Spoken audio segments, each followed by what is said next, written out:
नमस्कार, स्वागत है आपका खबर एचपी में। तो आइए जानते हैं हिमाचल के हर छोटे बड़े शहर से जुड़े 30 फटाफट बड़ी खबरों को। इससे पहले यदि आप वीडियो को लाइक नहीं किए हैं तो लाइक कर दीजिए और चैनल में नए तो चैनल को सब्सक्राइब कर लीजिए। और आप वीडियो को कहां से देख रहे हैं कमेंट बॉक्स में हमें जरूर बताइए।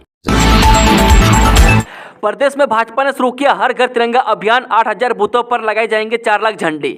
जे प्रदेश में भाजपा ने रविवार को हर घर तिरंगा अभियान शुरू किया। प्रदेश भाजपा मुख्यालय दीप कमल चक्कर से प्रदेश भाजपा अध्यक्ष डॉक्टर राजीव बिंदल ने इसका शुभ आरंभ किया। यह अभियान 15 अगस्त तक बूथ स्तर पर चलाया जाएगा। इसके तहत भाजपा 8000 बूथों पर 4 लाख झंडे लगाएगी। बता दें कि कार्यक्रम में युवा मोर्चा अग्रिम भूमिका में रहेगा। 14 अगस्त को भाजपा प्रदेश भर में विभाजन विभीषिका के कार्यक्रम का आयोजन करेगी। इस अवसर पर भाजपा प्रदेश महामंत्री बिहारी लाल शर्मा ने बताया कि हर घर तिरंगा अभियान प्रधानमंत्री मोदी के आह्वान पर देश में चलाया जा रहा है। इस मौके पर प्रदेश कार्यालय सचिव प्रबोध ठाकुर, मीडिया प्रभारी कर्ण नंदा व अन्य पदाधिकारी व कार्यकर्ता उपस्थित रहे। जम्मू कश्मीर के अनंतनाग में आतंकियों से मुठभेड़ में सिरमौर कलाल प्रवीण शर्मा शहीद। जम्मू कश्मीर के अनंतनाग में आतंकियों के साथ मुठभेड़ में सिरमौर जिला के उपमंडल राजगढ़ के हब्बन क्षेत्र से ताल्लुक रखने वाले लायंस नायक प्रवीण शर्मा उम्र 30 वर्षीय शहीद हो गए। शनिवार दोपहर को शुरू हुई इस मुठभेड़ में हब्बन के पालू गाँव के शहीद प्रवीण शर्मा ऑपरेशन रक्षक का हिस्सा थे। देर शाम भारतीय सेना ने शहीद प्रवीण के परिवार को उनकी शहादत की सूचना दी। वहीं सिरमौर प्रशासन को फर्स्ट पैरा के प्रवीण शर्मा की शहादत की सूचना मिल गई थी, जिसके बाद शहीद के परिवार से भी संपर्क किया गया। बता दें कि सोमवार को पार्थिव शरीर के घर पहुंचने की उम्मीद जताई जा रही है। शहीद प्रवीण अपने पीछे मां रेखा शर्मा और पिता राजेश शर्मा को छोड़ गए। उधर सैनिक कल्याण बोर्ड के उप निदेशक रिटायर्ड मेजर दीपक धवन ने कहा कि जवान की शहादत का संदेश मिला है। परिवार को सूचना सेना ने दे दी थी। डीसी सुमित खिमटा से भी उचित कार्रवाई के निर्देश मिले हैं। बता दें कि प्रशासन की टीम और सेना की टुकड़ी शहीद के पैतृक गाँव पहुंच रही है। HRTC दुकानों में बेचेगी ग्रीन कार्ड, किराए में मिलेगा इतनी छूट। हिमाचल पथ परिवहन निगम दुकानों के माध्यम से भी ग्रीन कार्ड बेचेगी। दुकानदारों के प्रति ग्रीन कार्ड बिक्री पर 5 रुपये की कमीशन दी जाएगी। इतना ही नहीं, HRTC के कंडक्टर भी ग्रीन कार्ड इश्यू कर सकेंगे। इससे दूर दराज के क्षेत्रों के लोगों को RM और निगम के बस अड्डों के चक्कर लगाने से छुटकारा मिलेगा। बता दें कि निगम की ओर से यात्रियों की सुविधा के लिए विभिन्न कार्ड की योजना शुरू की गई है। इसके तहत अब ग्रीन कार्ड बनवाने में लोगों को परेशानी न हो, इसलिए निगम प्रबंधन ने ग्रीन कार्ड दुकानों पर बेचने के साथ कंडक्टर के माध्यम से कार्ड इशू कराने का निर्णय लिया है। बता दें कि ग्रीन कार्ड 100 रुपये में बनाया जाता है और इसकी वैधता 1 साल होती है तथा इस कार्ड के तहत 50 किलोमीटर की परिधि में 25% की छूट किराए में दी जाती है। सरकार पेयजल बिल वसूलने को तो तैयार, पर गुणवत्ता का नहीं रख रही है कोई ख्याल। जब प्रदेश की कांग्रेस सरकार ग्रामीण क्षेत्रों में पानी का बिल वसूलने जा रही है, लेकिन पेयजल की गुणवत्ता का थोड़ा सा भी ख्याल नहीं रखा जा रहा है। इसी का परिणाम है कि मंडी में पीलिया एक महामारी की तरह फैल रहा है। वह सैकड़ों लोग अस्पताल में भर्ती हैं तथा 6 लोगों की मौत हो गई है। इसमें से 4 लोग अकेले जोगिंद्रनगर विधानसभा क्षेत्र के रहने वाले हैं। बता दें कि नेता प्रतिपक्ष जयराम ठाकुर ने रविवार को शिमला से जारी एक बयान में यह बात कही है। उन्होंने आरोप लगाया है कि प्रदेश सरकार पर सिर्फ सुविधाएं छीनने तथा हर चीज के दाम बढ़ाने की धुन सवार है। नशे में वाहन चलाने वालों की अब खैर नहीं, डीजीपी की अध्यक्षता में लिया गया निर्णय। जी हां, हिमाचल में शराब पीकर वाहन चलाने वालों के चालान थानों के बाहर प्रदर्शित किए जाएंगे। इसे लेकर पुलिस थानों के बाहर जल्द इलेक्ट्रॉनिक बोर्ड देखने को मिलेंगे। बता दें कि इनमें MV एक्ट के उल्लंघन में गिरफ्तार व्यक्तियों के भी चालान प्रदर्शित किए जाएंगे। वह सड़क सुरक्षा को सुनिश्चित करने के लिए हिमाचल पुलिस यह नई पहल करने वाली है। वह सूचना के अनुसार शुरुआती चरण में जिला किन्नौर व लाहौल स्पीति को छोड़ अन्य सभी जिलों के प्रमुख पुलिस स्टेशनों में इलेक्ट्रॉनिक बोर्ड लगाए जाएंगे। प्रदेश पुलिस मुख्यालय में बीते दिनों DGP अतुल वर्मा की अध्यक्षता में यातायात, पर्यटक व रेलवे की मासिक अपराध समीक्षा बैठक में यह निर्णय लिया गया है। किन्नौर में फटा बादल, उफान पर बास्पा नदी, अगले 6 दिनों के लिए येलो अलर्ट जारी। जी, हिमाचल प्रदेश में मानसून की रफ्तार ने गति पकड़ ली है। अब किन्नौर के खाब में बादल फटने से बास्पा नदी का जल स्तर बढ़ गया है। राज्य में मूसलाधार बारिश से तबाही मची हुई है। पिछले कई दिनों से हिमाचल के अधिकतर हिस्सों में बारिश का सिलसिला जारी है। बता दें कि मौसम विज्ञान केंद्र ने अगले 6 दिनों के लिए येलो अलर्ट जारी किया है, जिसके बीच बादल जमकर बरस रहे हैं। शिमला, सोलन, कांगड़ा, सिरमौर और मंडी में पिछले कई घंटों से भारी बारिश जारी है। पूरे प्रदेश में नदी नाले उफान पर है और कई जगहों पर सड़कें, बस स्टैंड पूरी तरह से जलमग्न हो गए और लोगों को आने जाने में भारी परेशानियों का सामना करना पड़ रहा है। प्रशासन ने लोगों को सतर्क रहने और नदी नालों से दूर रहने की सलाह दी है। आपातकालीन स्थिति में जिला आपदा प्रबंधन प्राधिकरण के निःशुल्क दूरभाष नंबर 1077 पर संपर्क करें। बाढ़ जैसी स्थिति के मद्देनजर स्थानीय प्रशासन ने सभी नागरिकों से सतर्कता बरतने की अपील की है। सिरमौर में बनेगा राज्य स्तरीय नशा मुक्ति एवं पुनर्वास केंद्र। जी सरकार सिरमौर जिले के पच्छाद उपमंडल के कोटला बड़ोग में राज्य स्तरीय आदर्श नशा मुक्ति एवं पुनर्वास केंद्र स्थापित किया जाएगा। यह नशा मुक्ति केंद्र मादक पदार्थों की लत से जूझ रहे लोगों की सहायता करेगा और उन्हें नशीली दवाओं पर अपनी निर्भरता से उभरने तथा आत्मनिर्भरता के साथ समाज में फिर से एक खुशहाल और स्वस्थ जीवन जीने में मदद करेगा। मुख्यमंत्री ने नशे से निपटने के लिए सरकार की प्रतिबद्धता पर बल देते हुए कहा कि राज्य सरकार ने युवाओं को मादक पदार्थों के खतरे के बारे में जागरूक करने के लिए विभिन्न कदम उठाए हैं, जिसका उद्देश्य उन्हें नशे की लत से बचाना है। उन्होंने कहा कि आज के दौर में युवाओं को नशे से दूर रखना सबसे बड़ी चुनौती है। उन्होंने कहा कि समाज को भी नशे की लत से जूझ रहे लोगों का मनोबल बढ़ाना चाहिए ताकि वे दृढ़ इच्छा शक्ति से मादक पदार्थों का सेवन छोड़ सके। शिमला में मुख्यमंत्री सुखविंदर सुक्खू ने किया ऐलान। जी हां, हिमाचल स्वतंत्रता सेनानी परिवार कल्याण बोर्ड का जल्द ही गठन किया जाएगा। यह बात प्रदेश के मुख्यमंत्री सुखविंदर सिंह सुक्खू ने कही। वह कल्याण बोर्ड का प्रतिनिधिमंडल परिषद के अध्यक्ष जगदीश गुलेरिया की अगुवाई में मुख्यमंत्री से शिमला में मिला और उन्हें बताया कि पिछले 7 वर्षों से बोर्ड का गठन न होने के कारण स्वतंत्रता सेनानी परिवारों की समस्याओं का समाधान नहीं हो पा रहा है। वह साथ ही सरकार द्वारा स्वतंत्रता सेनानी आश्रितों के लिए नौकरियों में 2% कोटे में जातिगत आरक्षण के कारण उपयुक्त उम्मीदवार न मिलने के परिणाम स्वरूप बैकलॉग बढ़ता जा रहा है। उन्होंने मुख्यमंत्री को बताया कि पिछले विधानसभा सत्र में विधायक संजय रतन ने सदन को बताया था कि वर्तमान में सभी विभागों में बैकलॉग के कारण लगभग 536 से अधिक पद रिक्त पड़े हैं, जिन्हें शीघ्र भरने के साथ साथ अन्य मांगों पर सहानुभूति पूर्व विचार करने का आश्वासन भी मुख्यमंत्री ने कार्यकारिणी सदस्यों को दिया। इस मौके पर अध्यक्ष जगदीश गुलेरिया, महासचिव डॉक्टर अतुल ठाकुर, सुंदरनगर मंडल अध्यक्ष धुनीचंद, सरका घाट मंडल अध्यक्ष अधिवक्ता के वर्मा, मंडी मंडल सचिव पारस गुलेरिया व केकनवाल से सदस्य प्रशांत व निशांत गुलेरिया ने संगठन की तरफ से मुख्यमंत्री का मिलने के लिए आभार भी व्यक्त किया। एपीडा के सहयोग से कांगड़ा टी को मिलेगी मार्केट। यह प्रदेश की चाय का कभी अंतर्राष्ट्रीय स्तर पर बोलबाला था, लेकिन पिछले कुछ समय में विभिन्न कारणों से कांगड़ा चाय अपनी पहचान बरकरार रखने से दूर हुई है। हालांकि कुछ चाय उत्पादकों ने चाय के क्षेत्र में अपने प्रयासों से बेहतरीन काम कर विदेशों तक अपनी मार्केट बनाई, लेकिन बहुत से चाय उत्पादक फिलहाल वक्त प्रोत्साहन की कमी से जूझ रहे हैं। ऐसे में पालमपुर में आयोजित टी बोर्ड ऑफ इंडिया की बैठक के बाद चाय उद्योग में निखार आने की संभावना जताई जा रही है। वह टी बोर्ड के सदस्यों ने क्षेत्र के चाय बागानों व टी फैक्ट्री का दौरा कर चाय उत्पादकों से बात की है। वह जानकारी के अनुसार बता दें कि कांगड़ा चाय के प्रोत्साहन के लिए कृषि और प्रसंस्कृत खाद्य उत्पाद निर्यात विकास प्राधिकरण एपीडा, जो कि एक भारतीय शीर्ष निर्यात व्यापार संवर्धन सक्रिय सरकारी निकाय है, वह के माध्यम से मार्केटिंग किए जाने पर भी चर्चा हुई है। वह गौर रहे कि कांगड़ा चाय अपने खास स्वाद व महक के लिए जानी जाती है। अब एपीडा के सहयोग मिलता तो ऑर्थोडॉक्स ऑर्गेनिक टी के तौर पर कांगड़ा चाय को बड़ी मार्केट मिल सकती है। वह कभी प्रदेश में 3000 हेक्टेयर से अधिक क्षेत्र में चाय का उत्पादन होता था, जो कि अब कम होकर 2000 हेक्टेयर के करीब रह गया है। सब्सिडी के साथ मिला उपभोक्ताओं को बिल। जी हां, हिमाचल प्रदेश के बिजली उपभोक्ताओं को इस महीने सब्सिडी के साथ ही बिजली बिल मिला है। मैं इससे 26 लाख से ज़्यादा उपभोक्ताओं को राहत मिली है। मैं अभी तक सरकार इस पर कुछ भी फाइनल नहीं कर पा रही है और सरकार की ओर से कोई आदेश बिजली बोर्ड को इस संबंध में नहीं मिले हैं। यही वजह है कि बोर्ड ने अपने स्तर पर कोई काम नहीं किया है और पिछले महीने के जो बिल इस महीने उपभोक्ताओं को आए हैं वह सब्सिडी के साथ ही आए हैं। वह बिजली बोर्ड ने उपभोक्ताओं को बिजली के बिल भेजना शुरू कर दिए। वह शहरी क्षेत्र में ऑनलाइन बिलिंग चल रही है, तो वहीं ग्रामीण क्षेत्रों में बिलों का भुगतान अभी शुरू हो चुका है। ऐसे में वहां पर भी सभी उपभोक्ताओं को जो बिल आ रहा है उसमें सब्सिडी भी मिल रही है। बता दें कि उपभोक्ताओं को राज्य सरकार की ओर से सब्सिडी दी जाती है, जिसमें कुछ वर्गों को सब्सिडी बंद करने का निर्णय सरकार ने लिया है, मगर अभी तक इस पर आदेश जारी नहीं हुए। किसी भी वर्ग के लिए सरकार ने सब्सिडी को फिलहाल बंद नहीं किया है। तलाश के लिए बढ़ाई लोगों की संख्या, सर्च ऑपरेशन जारी। जो हिमाचल प्रदेश में मानसून के दौरान हुई हादसों में अब तक 46 लोग लापता हैं। मसमेज हादसे को हुए 10 दिन हो चले हैं, मगर अभी भी वहां बादल फटने से हुई दुर्घटना के लापता लोगों की तलाश जारी है। इन लापता लोगों की तलाश के लिए अब सर्च ऑपरेशन में लगे लोगों की संख्या को और बढ़ा दिया गया ताकि जल्द से जल्द लापता लोग मिल सकें।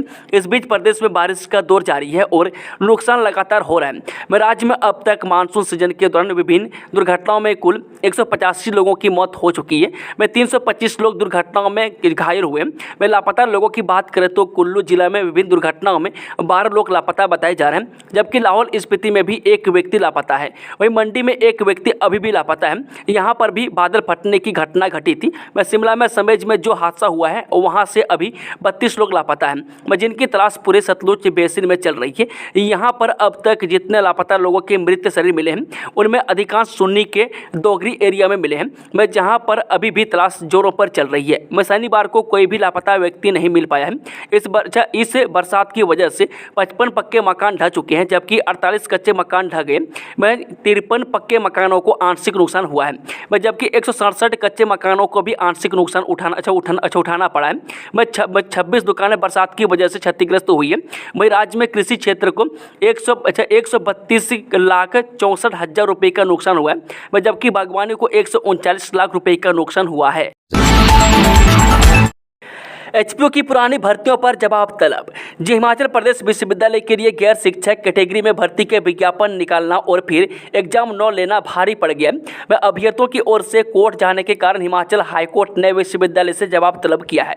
यह याचिका बालकृष्ण ने दायर की है। मैं हिमाचल हाईकोर्ट ने विश्वविद्यालय को 5 सितंबर तक का वक्त दिया है। इससे पहले विश्वविद्यालय को हलफनामा दायर कर पुरानी भर्तियों के मामले में स्थिति साफ करनी होगी। मैं कोर्ट ने विश्वविद्यालय से यह भी पूछा है कि इन भर्ती विज्ञापनों के जरिए अभ्यर्थियों से कितने पैसे वसूले गए, मैं उसकी जानकारी भी दी जाए। अगर यह भर्ती प्रक्रिया लैप्स हो गई तो विश्वविद्यालय आगे क्या करना चाह रहा है, इसकी जानकारी भी कोर्ट ने मांगी है। इस मामले को सुलझाने के लिए अब विश्वविद्यालय अगले सप्ताह फाइनेंस कमेटी की बैठक में इस मसले पर फैसला लेगा। बता दें कि इस फैसले की जानकारी हाईकोर्ट में भी हेल्पलाइन के जरिए दी जाएगी। मैं गौरतलब है कि हिमाचल प्रदेश विश्वविद्यालय ने वर्ष 2020 से 2022 तक की 3 सालों में गैर शिक्षक की कैटेगरी में करीब 20 वर्गों में भर्ती विज्ञापन निकाले, लेकिन एग्जाम नहीं लिए। इन भर्तियों के लिए आवेदन शुल्क भी ज़्यादा था। विश्वविद्यालय की ओर से बार बार बेरोजगारों से इस तरह किए जा रहे मजाक के बाद ही यह मामला अब कोर्ट पहुंचा है। मैं 6 अगस्त को इस मामले की सुनवाई के दौरान कोर्ट ने विश्वविद्यालय के अधिकारियों को कोर्ट में उपस्थित रहने को कहा था। इसके बाद अब 5 सितंबर तक का वक्त जवाब दायर करने को दिया गया। मैं पिछली सुनवाई में एचपीयू में खुद कहा कि भर्तियों को लेकर टाइम ज़्यादा हो गया है, अब नए सिरे से फैसला लेना होगा। JOA 817 के बाद अब 903 939 का रिजल्ट। जी हां, लगभग 4 साल के लंबे अंतराल के बाद आखिरकार राज्य चयन आयोग ने शुक्रवार को junior office assistant IT post code 817 का रिजल्ट घोषित कर दिया। इसके जरिए कुल 73 विभागों को 1841 कर्मचारी मिल जाएंगे।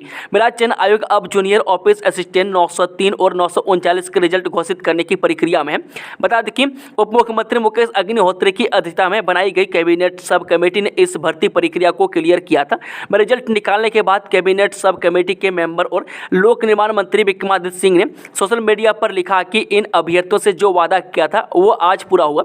रिजल्ट घोषित होने के बाद मुख्यमंत्री सुखविंदर सुक्खू ने भी सोशल मीडिया के जरिए पास अभ्यर्थियों को बधाई दी। राज्य चयन आयोग अब दस्तावेजों को सभी विभागों को रिजल्ट के साथ भेजने की प्रक्रिया पूर्ण करने में लगा है। बता दें कि यह मामला पहले भर्ती नियमों में उलझा रहा और उसके बाद पेपर लीक के कारण दिक्कत आई थी। अब जबकि रिजल्ट घोषित हो गया, इसलिए ऐसा किसी और पोस्ट कोड के साथ न हो, यह सबक लेने की जरूरत है। राज्य चयन आयोग अब जूनियर ऑफिस असिस्टेंट 903 और 939 के रिजल्ट घोषित करेगा।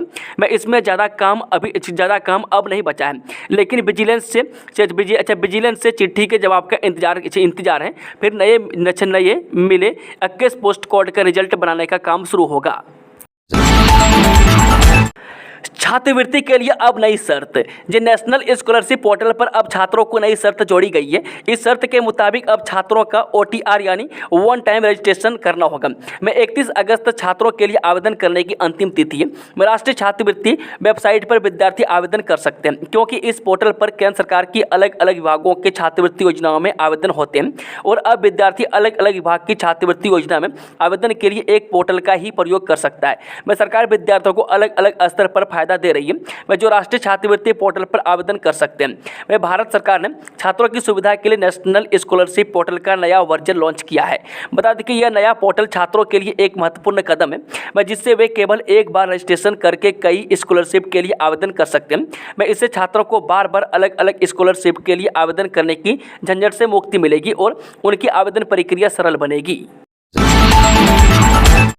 बदलेंगे अफसरों की असेसमेंट के नियम। जे मुख्यमंत्री सुखविंदर सुक्खू ने हिमाचल प्रदेश के प्रथम और द्वितीय श्रेणी के अधिकारियों और भारतीय प्रशासनिक सेवा यानी कि IAS के लिए वार्षिक प्रदर्शन मूल्यांकन रिपोर्ट यानी कि APAR प्रणाली में संशोधन की घोषणा की है। इन सुधारों का उद्देश्य अधिकारियों के मूल्यांकन को सीधे उनके कार्य परिणामों से जोड़कर जवाबदेही और पारदर्शिता बढ़ाना है।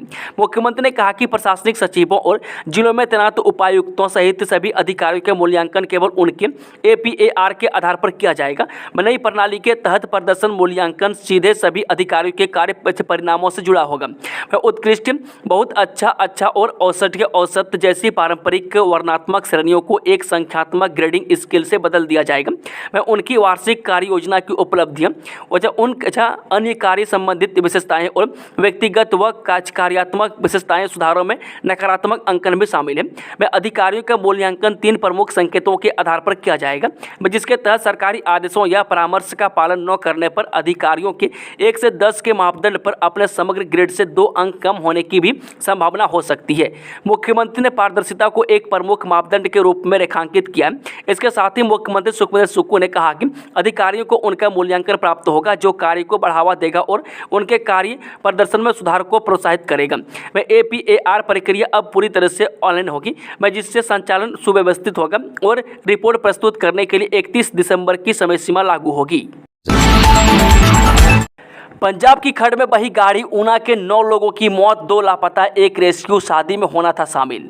जी हां, हिमाचल प्रदेश से लगते पंजाब के जेजो गांव में रविवार सुबह करीब 10 बजे एक इनोवा कार खड़ के तेज बहाव में बह गई। इससे कार में सवार ऊना के 9 लोगों की मौत हो गई, जबकि 2 लापता हैं। एक युवक को स्थानीय लोगों ने बचा लिया। एक अन्य हादसों में भारी बारिश के चलते ऊना के टहलीवाल में बाथड़ी खड्ड में 2 बहनों समेत 3 बच्चों की बहने से मौत हो गई, जबकि 2 लापता हैं। उधर भारी बारिश के बीच किन्नौर के पूह के काहा में बादल फटने से नेशनल हाईवे 5 बाधित हो गया। इससे किन्नौर का संपर्क स्पीति से कट गया। वहीं सिरमौर में एक मंदिर खड्ड में बह गया। भारी बारिश के चलते ऊना शहर में जलभराव जमा हो गया है। पर्यटन निगम बनाएगा हिमाचल का पहला ग्लास फ्लोर रेस्टोरेंट। जो हिमाचल प्रदेश पर्यटन विकास निगम प्रदेश का पहला ग्लास फ्लोर रेस्टोरेंट बनाएगा। प्रदेश में पर्यटन विकास और निगम की आय में बढ़ोतरी के लिए न्यूयॉर्क के हडसन यार्ड्स ऑब्जर्वेटरी की तर्ज पर इसका निर्माण होगा। शिमला के होटल पीटर हॉब या सोलन के क्यारी घाट में निर्माण प्रस्तावित है। बता दें कि इस रेस्टोरेंट का अनोखा डिजाइन होगा। यह हवा में लटका हुआ प्रतीत होगा। इसमें बैठने से आसमान में तैरने जैसा एहसास होगा और 360 डिग्री का नज़ारा देखने को मिलेगा। निगम निजी सहभागिता से इसका निर्माण करेगा। इसी महीने विधानसभा सत्र शुरू होने से पहले निगम की निदेशक मंडल की बैठक प्रस्तावित है। बैठक में इस प्रस्ताव पर अंतिम फैसला होगा। बता दें कि निगम आय में बढ़ोतरी के लिए कई प्रयास कर रहा है। अपने होटलों का जीर्णोद्धार कर रहा है। रेस्टोरेंट और कैफे भी स्तरोन्नत किए जा रहे हैं। 8 घंटों बाद एक तरफा बहाल हुआ चंडीगढ़ मनाली नेशनल हाईवे। मलबा आने से बंद हो रहा NH। जब मंडी जिले के पंडो के 9 मील के पास 8 घंटे की कड़ी मशक्कत के बाद चंडीगढ़ मनाली नेशनल हाईवे वाहनों की आवाजाही के लिए एक तरफा बहाल हो गया। बीती रात 11 बजे के करीब 9 मील में पहाड़ी से एक बार फिर भारी मात्रा में मलबा आ गया था। मलबा गिरने के कारण 9 मील में दलदल जैसी स्थिति बन गई थी। इसके बाद मंडी पुलिस द्वारा दोनों ओर से ट्रैफिक को बंद कर दिया गया था। बता दें कि पंडो के बीच फंसे हुए छोटे वाहनों को वाया बेल चौक होते हुए सुंदर नगर भेजा गया। वहीं बीती रात कैंची मोड़ के पास भी पत्थर गिरने के कारण हाईवे कुछ घंटों के लिए बंद रहा। हाईवे के दोनों ओर सैकड़ों की संख्या में अभी भी वाहन फंसे हैं, जिन्हें ट्रैफिक रोक कर निकाला जा रहा है। ASP मंडी सागर चंद ने बताया कि सुबह 7 बजे ट्रैफिक को एक तरफा बहाल कर दिया गया है। साल के 5 करोड़ देने के बाद फ्री यात्रा कैसे हुई? पुलिस कर्मियों ने CM सुक्खू को लिखा खुला पत्र। जी हां, पुलिस कर्मचारियों ने मुख्यमंत्री सुखविंदर सुक्खू को लिखे खुले पत्र में कहा है कि हर वर्ष 5 करोड़ दिए जाने के बाद भी पुलिस कर्मचारियों को HRTC की बसों में फ्री यात्रा का टैग क्यों लगाया जा रहा है। HRTC के घाटे की वजह हिमाचल पुलिस नहीं बल्कि HRTC का स्टाफ खुद है। पत्र में लिखा गया है कि हर महीने पुलिस कर्मचारियों के वेतन से 210 रुपये की कटौती होती है। महीने की यह रकम 40 लाख बनती है और साल में 5 करोड़ की राशि HRTC को दी जाती है। ऐसे में यह यात्रा फ्री कैसे हुई? हिमाचल में जल प्रलय, किन्नौर व ऊना में आई बाढ़, 12 लोगों की हुई मौत, एक बच्चा लापता, 8 किए रेस्क्यू। हिमाचल में एक बार फिर जल प्रलय ने जान व माल की खूब क्षति पहुंचाई है। किन्नौर जिले के पूछ से कोरी के NH5 पर अचानक बाढ़ आ गई, जबकि ऊना में शनिवार रात और रविवार को हुई मूसलाधार बारिश ने यहां जमकर तबाही मचाई है। वह तहसील हरोली के तहत प्रीतिका फैक्ट्री बटरी में अचानक बाढ़ आई। यहां पर 12 लोगों की मौत हो चुकी है। इसमें एक इनोवा वाहन के जेजो खड्ड में तेज बहाव में बह जाने से 11 लोगों की मौत हुई है, जबकि एक को बचा लिया गया। इसी जिले के तहत हरोली उपमंडल के तहत औद्योगिक क्षेत्र बाथू में भारी बारिश के कारण प्रवासी मजदूरों के 2 बच्चे बह गए, जिसमें 6 वर्षीय बच्चे का शव बरामद कर लिया गया है, जबकि 3 वर्षीय बालक लापता है। बीएड के लिए ऑनलाइन काउंसलिंग 12 अगस्त से 17 सितंबर तक। हिमाचल प्रदेश विश्वविद्यालय ने सत्र 2024-26 के लिए बीएड प्रवेश का ऑनलाइन काउंसलिंग शेड्यूल जारी कर किया है। वह बीएड ऑनलाइन काउंसलिंग 12 अगस्त से 17 सितंबर तक होगी। वह उक्त ऑनलाइन काउंसलिंग के अंतर्गत शिक्षा विभाग, हिमाचल प्रदेश विश्वविद्यालय, राजकीय शिक्षा महाविद्यालय धर्मशाला एवं निजी शिक्षा महाविद्यालय बीएड प्रवेश के लिए सीटें भरी जाएंगी। इस बार निजी बीएड कॉलेज मैनेजमेंट सीटों की अधिक फीस नहीं वसूल कर पाएंगे। मैं अन्य सीटों की तरह सामान्य फीस ले पाएंगे। वह विश्वविद्यालय प्रशासन ने अभ्यर्थियों की सुविधा के लिए ऑनलाइन लिंक एवं दूरभाष नंबर भी जारी किए हैं। वह 12 अगस्त को बीएड कॉलेज की सूची डिस्प्ले होगी और 13 अगस्त से फर्स्ट राउंड की काउंसलिंग शुरू होगी। लाहौल स्पीति के करपट गांव को बाढ़ का खतरा, लोग पहाड़ी के नीचे तंबुओं में रहने को मजबूर। हिमाचल प्रदेश के जनजातीय जिला लाहौल स्पीति के करपट गांव में बाढ़ की आशंका के चलते गांव के लोग अपने घरों को छोड़कर पहाड़ी के नीचे तंबू डालकर रह रहे हैं। वह करपट गांव के दोनों ओर बहने वाले नालों में बाढ़ आने के डर से लगभग 38 परिवारों ने एक हफ्ते से पहाड़ी की ओट में तंबू डालकर शरण ली है, जबकि कुछ लोग अपने रिश्तेदारों के घरों में चले गए। मैं इस क्षेत्र में मोबाइल नेटवर्क की अनुपस्थिति के कारण प्रशासन और अन्य लोगों के साथ संपर्क स्थापित करना मुश्किल हो गया है। प्रशासन ने दावा किया है कि गांव के सभी लोग सुरक्षित हैं और उन्हें तंबू और राशन जैसी बुनियादी सुविधाएं मुहैया करवाई जा रही है। 10 करोड़ की बिल्डिंग फांक रही है धूल, चल रहा है एग्जाम सेंटर का स्टोर। हिमाचल के सुंदर नगर में करोड़ों की लागत से बनाए गए क्लस्टर यूनिवर्सिटी का भवन धूल फांक रहा है। यह बिल्डिंग सुंदर नगर के MLSM कॉलेज में स्थित है, जो कि 10 करोड़ खर्च करके बनाई थी, मगर इन दिनों भवन कक्षाओं के बजाय एग्जाम सेंटर का स्टोर बनकर रह गया, जबकि इस भवन में क्लासरूम के अलावा कई लैब्स हैं जिनका कोई उपयोग नहीं हो रहा है। बता दें कि सरकारें भी इस पर राजनीति करके चुप हो गई है, क्योंकि पूर्व सरकार ने क्लस्टर यूनिवर्सिटी के तहत इस पर अपने विकास का दावा किया था। कुछ लोगों का मानना है कि बेशक कुछ भी हो, इन भवनों का सदुपयोग शैक्षणिक गतिविधियों के लिए होना चाहिए, जिसके लिए यह निर्मित हुए हैं। लोगों का मानना है कि अगर SPU इन्हें उपयोग नहीं कर रही है तो इन्हें संबंधित कॉलेज को दे दिया जाए, ताकि वहां के विद्यार्थी इसका सदुपयोग कर लाभान्वित हो सके। वहीं देख रेख के अभाव यह भवन भी बदहाल हो रहा है। कोतवाली में धंस रही है पहाड़ी, करोड़ों की बहुमंजिला पार्किंग को खतरा। स्मार्ट सिटी धर्मशाला कोतवाली बाजार में टैक्सी स्टैंड के पास से पहाड़ी बरसात के मौसम में प्रतिदिन धंसती जा रही है। इस वजह से पहाड़ी के नीचे बन रही करोड़ों की बहुमंजिला पार्किंग को खतरा पैदा हो गया है। बता दें कि अगर समय रहते इस ओर ध्यान न दिया गया तो एक बड़ा हादसा हो सकता है और नुकसान भी। इसके साथ ही पर्यटन निगम के धौलाधार होटल और नगर निगम के सामुदायिक भवन को भी खतरा है। प्रदेश में पीलिया से 6 लोगों की मौत, जयराम ठाकुर बोले सरकार की नाकामी की वजह से फैला रोग। नेता प्रतिपक्ष जयराम ठाकुर ने सुखविंदर सिंह सरकार की जनविरोधी नीति पर हमला करते हुए कहा कि सरकार को सिर्फ सुविधाएं छीनने और हर चीज के दाम बढ़ाने की धुन सवार है, लेकिन प्रदेश के लोगों का कोई ख्याल नहीं रखा जा रहा है। मैं सरकार ग्रामीण क्षेत्र में पानी का बिल वसूलने जा रही है, लेकिन पानी की गुणवत्ता का जरा सा भी ख्याल नहीं रखा जा रहा है। वह मंडी में पीलिया एक की महामारी की तरह फैल रहा है। वह सैकड़ों लोग अस्पताल में भर्ती है। अब तक 6 लोगों की मौत हो गई है, जिसमें से 4 लोग सिर्फ जोगिंदर नगर विधानसभा क्षेत्र के रहने वाले हैं। हर दिन दर्जनों की संख्या में लोग अस्पताल में भर्ती हो रहे हैं। यह प्रकोप सरकार की नाकामी की वजह से फैला है। सरकार इससे बचाव के लिए व्यापक पैमाने पर अभियान चलाए और संक्रमित लोगों को बेहतर से बेहतर इलाज की सुविधा उपलब्ध करवाई। वहीं नेता प्रतिपक्ष ने कहा कि मंडी जिला के कई क्षेत्रों में पीलिया का प्रकोप है, लोग संक्रमित होकर अपनी जान गंवा रहे हैं, लेकिन सरकार की तरफ से पीलिया से बचाव तथा रोकथाम की दिशा में प्रभावी कदम नहीं उठाया गया है। महीनों से लोगों के संक्रमित होने का सिलसिला बदस्तूर जारी है। सरकार को इसकी जिम्मेदारी लेनी होगी, क्योंकि पेयजल आपूर्ति में किसी न किसी प्रकार की खामी हुई है। लोगों को उपचारित पानी नहीं दिया गया और संक्रमित पानी ही सप्लाई कर दिया गया। इसके बाद संक्रमित लोगों के इलाज में भी किसी न किसी स्तर पर कमी रही, जिसकी वजह से लोगों की जान गई है। टंडा अस्पताल से 24 वर्षीय गर्भवती महिला हुई लापता, तलाश जारी। जी हाँ, मेडिकल कॉलेज एवं अस्पताल टंडा में एक 24 वर्षीय गर्भवती महिला के लापता होने का मामला सामने आया है। वह लापता महिला इंदु बाला 24 वर्षीय पत्नी सूरज कुमार निवासी गांव गुजरेड़ा डाकघर गोपालपुर तहसील पालमपुर की रहने वाली है, जो शनिवार शाम से लापता है। बताया जा रहा है कि इंदु शनिवार शाम 4:30 बजे के करीब टंडा अस्पताल के गायनी वार्ड में दाखिल हुई थी। यहाँ वह अपनी सास के साथ चेकअप के लिए आई थी। मैं चेकअप के दौरान उसे डॉक्टर ने अल्ट्रासाउंड और कुछ टेस्ट करवाने के लिए कहा था।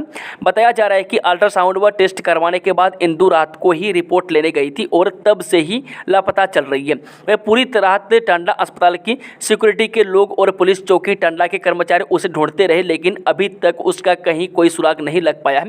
मैं इंदु को तलाश करने के लिए अस्पताल में लगे सीसीटीवी की फुटेज को भी खंगाला गया, लेकिन फिर भी उसका कहीं कोई पता नहीं चल पाया। रविवार को इंदु के मायके और ससुराल पक्ष के लोगों ने टंडा अस्पताल में पहुंचकर इंदु वाला को ढूंढने लगे। उन्होंने FIR भी दर्ज करवा दी है। दोनों पक्षों ने पुलिस से गुहार लगाई है कि इंदु को जल्द से जल्द ढूंढा जाए। भ्रष्टाचार पर 5 के खिलाफ मामला दर्ज। गत दिनों उपमंडल सिलाई की ग्राम पंचायत नया पंजोड़ में पंचायत के विकास कार्यों में उजागर हुए भ्रष्टाचार के मामले में पंचायती राज विभाग ने 5 लोगों के विरुद्ध पुलिस में मामला दर्ज किया है, जबकि पंचायत प्रधान को निलंबित कर दिया है। विभाग द्वारा दर्ज किए गए इस मामले को लेकर क्षेत्र के लोग जहां विभाग की सराहना कर रहे हैं, वहीं दूसरी ओर सवालिया निशान भी लगा रहे हैं। विभाग पर अंगुलियां उठाना भी स्वाभाविक है। ग्रामीणों का कहना है कि 20 लाख से ज्यादा का गबन का मामला तब प्रकाश में आया जब एक ग्रामीण ने मामले की शिकायत की। इतनी बड़ी राशि के निकलने के बाद विभाग के अधिकारियों ने इस ओर कोई ध्यान नहीं दिया। कार्रवाई के नाम पर 2 ग्राम रोजगार सेवक व 2 पंचायत सचिव तथा पंचायत द्वारा अधिकृत बाइंडर के खिलाफ मुकदमा दर्ज कर दिया है। विभाग की ओर से यह जांच किसी को हजम नहीं हो रही है। वह नियमानुसार जब किसी कार्य की पेमेंट रिलीज की जाती है तो उसका तकनीकी मूल्यांकन किया जाता है। वह तकनीकी मूल्यांकन करने के बाद उस कार्य का मूल्यांकन पुस्तिका MB पर लेखा जोखा लिया जाता है। मैं MB करने के बाद तकनीकी अधिकारी द्वारा किए गए मूल्यांकन पर टेस्ट चेक लगता है। वह तकनीकी कर्मियों की रिपोर्ट आने के बाद पंचायत सचिव प्रस्ताव डालकर पेमेंट की निकासी के लिए दस्तावेज तैयार करता है, लेकिन विभाग की जांच में ग्राम रोजगार सेवक को पंचायत सचिव को आरोपी बनाकर मामला दर्ज करवाया है, जबकि उस तकनीकी मूल्यांकन स्टाफ को छोड़ दिया है। सीएम से नहीं मिल पाए महासंघ के नेता। जी और राजपत्रित कर्मचारी महासंघ की मान्यता का मामला लंबा खींचता जा रहा है। मैं सरकार अभी किसी भी गुट को मान्यता देने के हक में नहीं है। मैं सीएम से कर्मचारियों की मांगों के संबंध में और मान्यता की मांग को लेकर अभी कर्मचारी नेताओं की सीएम से बातचीत नहीं हो पाई है। इस पर प्रदेश में एक बार फिर से आपदा का दौर चल रहा है। लिहाजा कर्मचारी नेता भी चाहते हैं कि ऐसे मौके पर फिलहाल अपनी मांगों को छोड़कर सरकार का साथ दिया जाए, मगर यह भी बताया जा रहा है कि 15 अगस्त के बाद सीएम से मुलाकात के लिए एक गुट प्रयास करेगा और यकीनन दूसरा गुट भी इसके लिए सक्रिय हो जाएगा। बताया जा रहा है कि एक गुट ने मुख्य सचिव को दूसरी बार अपना मांग पत्र सौंप दिया है, क्योंकि शिमला में उनकी बैठक हुई थी और उसमें जिलों की यूनियनों ने अपनी मान्यता के साथ राज्य स्तर पर महासंघ की मान्यता के लिए डिमांड रखी थी। इसी मांग पत्र को मुख्य सचिव को सौंपा गया है, परंतु अब तक सीएम से इस पर बात नहीं हो पाई है। हिमाचल में भारी तबाही, बारिश और भूस्खलन से 288 सड़कें बंद, 100 से अधिक लोगों की हो चुकी है मौत। जी हिमाचल प्रदेश में पिछले 2 दिनों में भारी बारिश के कारण भूस्खलन और अचानक आई बाढ़ के कारण 280 से अधिक सड़कें बंद हो गई है। अधिकारियों के अनुसार शनिवार को 150 सड़कें बंद कर दी गई है। ऊना में उफनती नदियों का पानी कई घरों में घुस गया है। वहीं लाहौल और स्पीति पुलिस ने निवासियों और यात्रियों को अत्यधिक सावधानी बरतने और जाहलमान नाले को पार न करने की सलाह जारी की है, क्योंकि इसका जल स्तर तेजी से बढ़ रहा है। रक्षाबंधन पर भाद्रा का साया जाने इस दिन क्या है राखी बांधने का शुभ मुहूर्त। जे सावन महीने के शुक्ल पक्ष की पूर्णिमा तिथि रक्षाबंधन पर्व के रूप में मनाई जाती है। वह पूर्णिमा तिथि 19 अगस्त सोमवार को है। वह 19 अगस्त को राखी का त्यौहार मनाया जाएगा। वह राखी भाई बहन के प्रेम का प्रतीक है, लेकिन इस साल रक्षाबंधन पर्व पर भाद्रा का साया रहेगा। वह भाद्रा के समय राखी बांधने अशुभ माना जाता है। वह राधा कृष्ण मंदिर के पुजारी पंडित उमेश नोटियाल ने बताया कि रक्षाबंधन पर्व के दिन सोमवार सुबह 5:53 से ही भाद्रा लग जाएगी। वह दोपहर 1:32 बजे तक भद्रा रहेगी। ऐसे में दोपहर 1:33 तक राखी का त्यौहार मनाया जाएगा। उन्होंने बताया कि भाद्रा का वास पाताल लोक में है। वह भाद्रा होने पर पर्व को मनाना शुभ नहीं माना जाता है। वह भाद्रा में बांधी गई राखी का फल प्राप्त नहीं होता है। वह इसके साथ ही दुख का कारण बनता है। उन्होंने कहा कि राखी बांधने से पहले भाद्रा के समय को आवश्यक देखना चाहिए। वह शास्त्रों के अनुसार भाद्रा काल में राखी बांधना निषेध माना गया है। वह भाद्रा काल में कोई भी मांगलिक कार्य, उत्सव, भाई की कलाई पर राखी नहीं बांधनी चाहिए। वह भाद्रा शनि की सगी बहन है। मैं अपने भाई शनि की ही तरह इसका स्वभाव ज्योतिष शास्त्र में क्रूर बताया गया है। उन्होंने बताया कि सोमवार को रक्षाबंधन पर्व दोपहर 1:33 शाम से 4:25 तक रहेगा। इसके साथ ही प्रदोष काल में भी राखी बांधने शुभ रहता है। वह प्रदोष काल का मुहूर्त शाम 6:56 रात से 9:08 रात तक रहेगा। दोस्तों, खबरों का सिलसिला समाप्त होता है। कि जानकारी पसंद आई तो वीडियो को लाइक, शेयर, चैनल को सब्सक्राइब जरूर कर लें और कमेंट बॉक्स में कमेंट करके बताएं कि आप न्यूज़ को किस हिमाचल के किस जिला पंचायत से देख रहे हैं। Thank you, all the best, जय हिंद, जय हिमाचल।